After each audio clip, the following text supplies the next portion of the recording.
Hello students, good morning and welcome back to standard 9th। We are in chapter lines and angles. तो बच्चों, आज हम 6.3 exercise शुरू करने जा रहे हैं, लेकिन उससे पहले उसका एक बेसिक थियरम है, वो हमें सीखना है। वो थियरम के बेस पर 6.3 एक्सरसाइज के बाकी के जो सम्स आपको रिड्यूस पोर्शन में दिए हैं वो है। तो पहले मैं ये थियरम आपको सिखाता हूँ और उसके बाद हम कंटिन्यू करेंगे एक्सरसाइज के कुछ सम्स से। तो जो थियरम है वो ये है कि ट्राइंगल के तीनों एंगल का टोटल 180 ही डिग्री होता है। वो प्रूव करना है कि कैसे वो 180 डिग्री होता है। We have to prove that.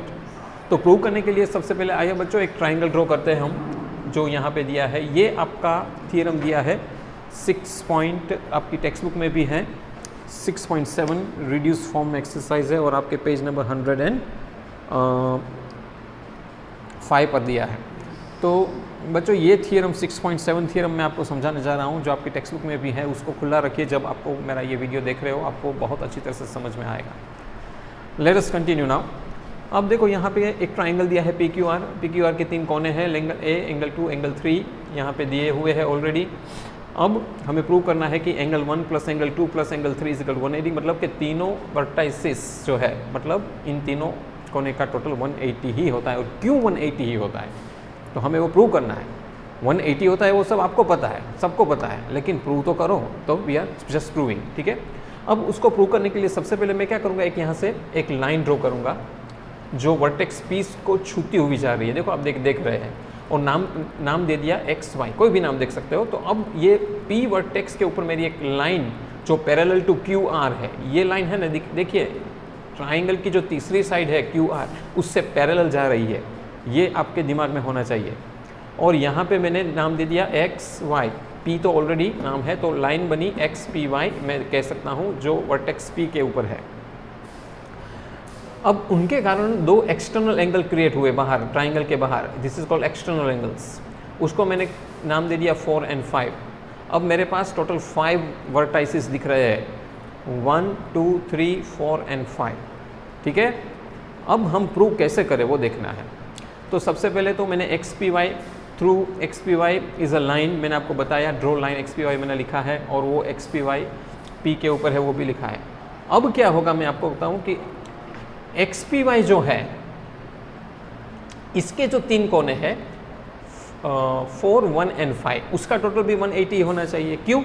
क्योंकि वो लाइन है। तो लाइन के ऊपर जितने भी एंगल्स बनेंगे वो लीनियर पेयर वाले एंगल्स बनेंगे definitely.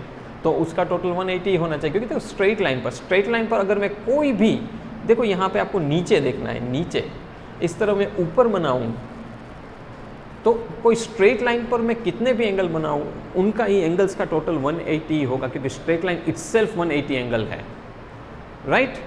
So I have written that angle 4 plus angle 1 plus angle 5 is 180 degree. मतलब this angle and this angles, 3 angle को मिलाकर 180 डिग्री ही होगा, उससे ज़्यादा नहीं होगा, ना तो कम होगा। अब आपको ये पता है कि XPY पैरेलल टू QR है, ये दोनों पैरेलल लाइन्स है। तो फिर अगर ये दोनों पैरेलल लाइन है तो PQ उसका ट्रांसवर्सल बना, और यहाँ पे PR भी ट्रांसवर्सल बना। तो ये दोनों तो ट्रांसवर्सल है। अगर ये ट्रांसवर्सल बना तो फिर ये जो एंगल है XPQ, मतलब ये एंगल और एंगल ये, मतलब 4 and 2, वो हुआ pair of alternate interior angle. देखो Z क्रिएट हो रहा है, दिख रहे हो Z। तो जब भी वो Z क्रिएट होता है तब वो बनता है अल्टरनेट इंटीरियर एंगल्स। और आपको पता है कि अल्टरनेट इंटीरियर एंगल्स हमेशा सेम होते हैं।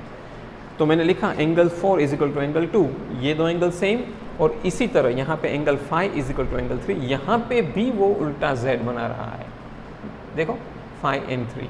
तो this 2 are interior alternate angles and interior alternate angles are always same, right. तो फिर मैं कह सकता हूँ कि अब मैं सब्सटीट्यूट करूँ 4 5 को 1 में, तो मैं कह सकता हूँ कि 2 1 और 3 180 होगा।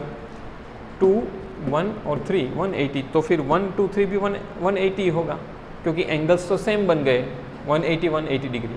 तो मेरा ये जो थियरम था कि ट्राइंगल के 3 कोने 180 डिग्री में था, वो बिल्कुल सही है, वो साबित हो गया। It is only 180 degree. बहुत सिंपल लॉजिक है बच्चों। और इसके बेस पर हम हमारी आगे के सम से, जो मैं आपको भेजूंगा, अगर इस थियरम में कोई डाउट हो तो ज़रूर मुझे पूछना। मैंने आपको बताया 6.7 थियरम है जो बहुत ही इंपॉर्टेंट है, रिड्यूस पोर्शन में दिया हुआ है ये, और टेक्स्ट बुक में फिर यही थियरम दिया है, बस उसको अच्छी तरह से पढ़ लेना और कोई पॉइंट समझ में ना आए तो ग्रुप में मुझे ज़रूर भेजना। सुनने के लिए धन्यवाद।